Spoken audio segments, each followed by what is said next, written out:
Hello, I'm Liam Howe and this is our A2 presentation on our film trailer analysis. Hello, I'm Emma Carter, and in this we will be discussing how genre conventions are used in the film trailers of Sinister, Deliver Us from Evil and Bad Neighbours. Hi, I'm Rebecca, and during this presentation we will be comparing 2 horror films and 1 comedy, and I'll be discussing Deliver Us from Evil. I'll be discussing Sinister. And I'll be discussing Bad Neighbours. Deliver Us from Evil was released on July 2nd, 2014, and the director of this film is Scott Derrickson. The main star in this film that you see is the federal agent, who is played by Eric Bana. The first shot you see in all 3 of these trailers, Sinister, Deliver Us from Evil and Bad Neighbours, is the audience certification. This is done because the film has to be classified by the BBFC and the MPMA. Deliver Us from Evil's genre is a hybrid of thriller and horror, as it is based on a true story and has some bloody graphic scenes in it. So it still has the conventions of a genre film. The setting is in a dark, isolated area. It also was raining at the beginning of the trailer. This is done to highlight the characters' emotions, and the music during the trailer represents something bad will happen, as it starts off quite quiet and then it builds up to create tension. In Deliver Us from Evil, the main character Ralph has jeans and a top on, which is quite plain, but he has some scars with blood. This is done to show that he's been fighting and that he's like a typical federal agent really. However, his clothes are quite clean compared to the woman being possessed, as she is wearing quite a dirty dress. This is to show that she doesn't really take care of herself and to show that she's being possessed and doesn't have really control over her body. Most horror films, they go from where a woman is wearing a dress that's quite pure and clean to show their purity, to them being possessed with like dirty clothes. Also, during the trailer she has her nails are bitten, so this just shows that she's really been, her body's been taken over. In Deliver Us from Evil, the federal agent is in the first scene and there is a close-up of his face. Moreover, there is a voiceover of him talking to the other main character. This is done to show that even though they're not in the scene, they're still superior and very important characters. The main significant moment in Deliver Us from Evil is when it tells you how the film is inspired by true events, and then it shows you the scene where we first meet the man that is being possessed, but at that time we don't know that he's actually possessed. The non-diegetic sound is of horror music playing in the background quietly, and when something bad is going to happen, the music changes to a dark, louder tone to make the audience jump off of their seats. During the trailer, a clock goes off. This is a very stereotypical of a horror genre film. This is because the clock goes off to scare the audience and to create tension. In the scene, when the little girl is in bed, she can hear scratching noises under the floor. This is done to create a mystery as of where it is coming from. This follows the code and conventions of a horror film. The diegetic sound in the trailer is used to show some of the storyline, as at the beginning it shows when the daughter is saying goodnight to her dad and talking to him about her football results, showing a happy family. When the mum says be safe tonight, this is when it all starts to go bad, and you can hear the voiceover of the men saying your family is in danger. This portrays how things can go from good to bad.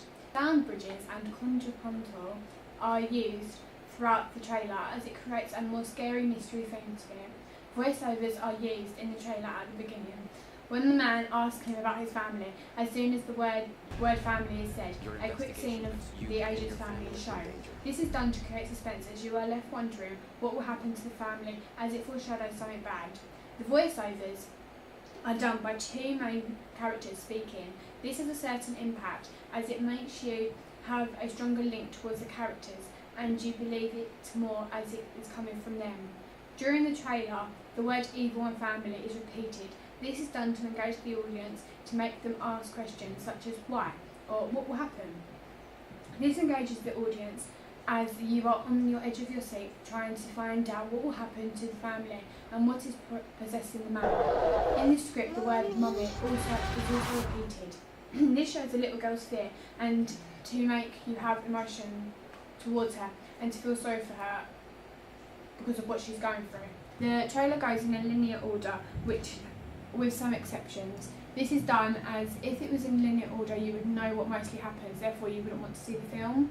Whereas if it's mixed up a bit, you get confused and jumps and like with the scenes, then you won't understand as much, so you'd want to go and see the film really. From Evil, the enigma is used to ensure that the audience doesn't figure out what happens in the end, as they leave a lot of unanswered questions in the trailer. One being that at the beginning of the trailer you see him running and you don't really understand why. This creates enigma as you don't find this out through the trailer, so therefore it creates the unanswered question. Moreover, you have to watch the film to know who the man is. The main part of the plot that is left unanswered is why it's happening to the man and his family. From watching this film, I know why it happens to them, so therefore I had to watch the film to put the unanswered plot to make sense. In the trailer, you have to guess what is affecting the whole country, as during the trailer it mentions how it's affecting everything. The editing does this as there's a lot of black screen transitions. In this trailer, the main camera angle used are high angles to show the authority that the supernatural have over them. Close-up angles are used to show each character's emotions while they are going through this hard time at the beginning. It shows a happy family whose emotions are smiling, however, towards the end their emotions change as they're in danger. The main movement used is the dolly movement. This is where the person walks towards the camera. This movement is used to show how the character has authority and as is walking towards you. It also creates suspense as the person is walking towards you in the dark. The key characters are highlighted as they are being followed by the camera. The angle of the camera also highlights the key characters as they are more superior than others, so they use a high angle. The suspense is mixed in with the credits on the screen as they have a dull background and not very creative text with scary music over the top. The trailer mostly uses low-key lighting as it is always dark. This is done to create suspense, tension and to make the audience scared as if something bad will happen. Dull colours such as black, grey and red and white are mainly used to create the horror thriller genre. Deliver Us From Evil has a rating of 15. Deliver Us From Evil's running time of the trailer is approximately 3 minutes long. In Deliver Us From Evil, they don't use any accolades to attract the audience attention to make them keep watching. However, in Deliver From Evil, the director is mentioned and his other films are mentioned as well, so this helps promote the film as most people will watch the other films and know that it's quite good, so they'll just automatically want to see Deliver Us From Evil. Deliver Us From Evil have a website at the end of their trailer. This is done so that you can find more information out about the film and also that you can keep up to date with different films that are produced by the same company and just like little behind the scenes bits from Deliver Us From Evil as well. The horror trailer that I'll be analysing is Sinister, which was released in 2012 and distributed by Lionsgate. The film was also directed by Scott Derrickson. The second scene in all the trailers is a studio production company logo. This is here to promote the film so that the audience recognise what other films that the production company created. The first shots you see of the opening of Sinister trailer is a very wide angle of a bungalow at night with a dark and misty setting around it. However, this shot is seen in quick flashes that the production company is shown along with it, which is Summit Entertainment, and then quick flashes to a picture of a family with two parents and two young girls and a boy. This picture meets the conventions of the horror genre as the children are displaying angry faces, which shows that this isn't a normal suburban family. The genre of this film is horror.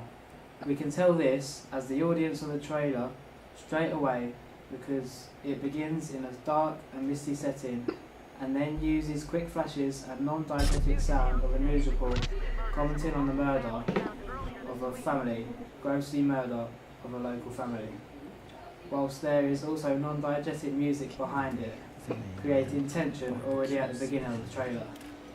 This is a convention of horror trailers, as they set up narrative enigmas, and in this case, the audience already want to know what happened to the family and if it is going to happen again, especially as there is on-screen text next to them saying 9 months later.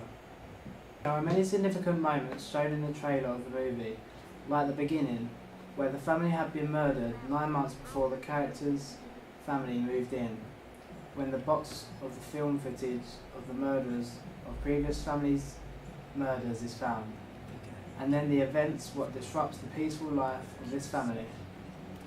The narrative trailer is linear, as it tells the story's main events at each point to see the audience how the movie is full of shocking revelations and fear.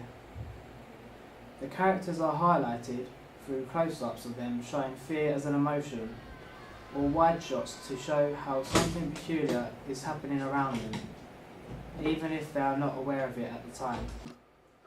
Text is used within the narrative to reflect the action going on. The font is on a dirty white background with burgundy coloured font on top of it, which connotes blood and death, which links well to the bugle character, which is what Catholics believe will possess the souls of children and make them kill their families. Therefore, this links well with the theme of horror, as it creates a theme of death as well as children who are known to be pure, which is representation of a white background, then being possessed by the demon, which is why the white background looks dirty. The text is then placed on top of the clip in the film because the cuts are fast-paced and they don't want to draw away the audience's attention from the film's footage that they are seeing. As maintaining audience's attention throughout a trailer is very important for horrors, especially because the horror has to ignite fear and shock within the audience to ensure that the audience will want to go to the cinema and watch the full film or even buy it on DVD when it is released. Some voiceovers are used, which is dialogue from the actual film, but they are significant pieces of dialogue which are linked by a sound bridge to the action occurring and creating more tension. The sound is used to manipulate the audience's emotions in regards to how they should be feeling with what they are seeing. For example, in this trailer, screams are added into as a non-diegetic sound to make the audience jump. Also, it creates the atmosphere of the trailer, as at the start, when the family first move into the house, there is hope that this is going to be a good place for them to live, through there not being a lot of non-diegetic sounds. And then, as soon as there is a disruption to their normal family life, more dramatic music is placed into the trailer, which tells the audience that the horror is going to be beginning. There is not an independent narrator being a voiceover on this trailer because the action is already being shown, and a voiceover will distract the audience from the fine details and clues of what is going to happen in the movie. However, there are taglines within this trailer, like "Once you see him, nothing can save you," and then followed by the title of the film, Sinister. Within this trailer, there are no accolades or reviews of the film because this is the official trailer before it came out in the cinemas. The length of the trailer is 2 minutes 32 seconds. However, at the end of the trailer, the audience are shown a website which they can go onto, which is haveyouseenhim.com, and uses social networking to market their film, with the most popular social networking sites being Twitter, using the hashtag Sinister, and Facebook, which was facebook.com/sinistermovie. They have done this so that they can communicate with their audience where they know their audience would be. Also, through doing this, a form of viral marketing, they are attracting more people to come and see their film, as there are millions of people worldwide on Facebook and Twitter and other social networks. In conclusion, the horror movie trailer of Sinister is successful in engaging the audience's attention throughout with their use of non-diegetic music and sounds, as well as their fast-paced cuts and edits showing the narrative story. The trailer also leaves enigma at the end of their trailer, as the audience are left questioning whether the antagonist, evil, will be successful in murdering this family as well. Sinister follows horror trailer codes and conventions well. Therefore, more people will be inclined to go and watch the movie, as it is the trailer which will create the most interest and attention for their audiences. The film which I will be comparing with the two horror trailers is the comedy Bad Neighbours, released in 2013 by Universal Studios. The budget set for Bad Neighbours was $18 million. Bad Neighbours had a high budget for their film because they were backed by Universal Studios, which is one of the majors known as the Big Five in Hollywood. From being backed by a major film, a film can ensure that they produce their film to the highest quality possible because they have enough money to do so, to employ good actors as well as using different locations, etc. The conventions of a stereotypical comedy film are that the setting or location is normally in a city or town and it is a bright place. Comedies have to be funny in order to be put under the genre. If they are not funny, then it is likely they would be in the drama genre. In Bad Neighbours, many of the conventions are used, like the editing, adding to the humour, as well as the camera angles being more natural than those of the horror. As the camera generally follows the characters around, and we don't see from the character's perspective as much, and the medium shots are used to show the character's expressions to the events occurring. In Bad Neighbours, high-key lighting is used as one of the comedy conventions. This is to connote the fun aspects of the film genre and conveys how there will always be a resolution at the end of the movie, whereas with the horror, that is not always the case. The genre of Bad Neighbours is a comedy, and there are no subgenres for this film because its main purpose is to make people laugh. The director of this film was Nicholas Stoller. Interestingly, at no point in this trailer are we told who the director is. The actors who are used were Seth Rogen, Zac Efron, Rose Byrne and Dave Franco, which are all well-known actors globally, especially for their roles in good comedy films. This trailer is the main trailer from Universal Studios and it is 2 minutes and 30 seconds long. We are told the title of the film, Bad Neighbours, at 2 minutes and 8 seconds, so it is towards the end of the trailer. This is because by putting it at the end, it is more likely that audiences will remember the name of the film and therefore go and watch it in the cinemas and on DVD when it's released. The rating for this film is shown at the beginning of the trailer and it is appropriate for audiences of 15. The rating appears at the beginning to ensure that the appropriate audiences views it, as young children wouldn't like it, and is therefore inappropriate for them because of the content shown within the movie. The trailer starts off calm, similar to horror movie trailers, as the scene is set up as a low angle rising above tulips in a well-kept family home, which shows that there's a peaceful way of life for the residents, with a new couple and a baby looking like they are going to move next door to an already couple with a newborn baby. Next, the trailer displays the distribution company logo being Universal Studios, as well as the production company logo, which is Good Universe.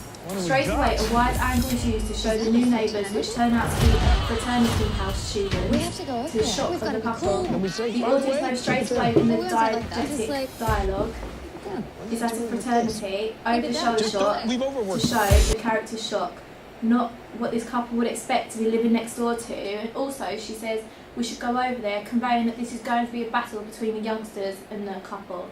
In the first few shots, the piece is soon disrupted as it turns out to be a fraternity house. Although the couple make the choice to learn the main characters, Make sure if we're too noisy, as the couple learn who their new neighbours are, they decide to make a truce with them and they promise not to call the police if the music is too loud. However, they do end up calling the police to turn the music down, and this is when the residential war occurs between them as they both pull pranks on each other. And the trailer goes on to show the different comical events that take place within the movie.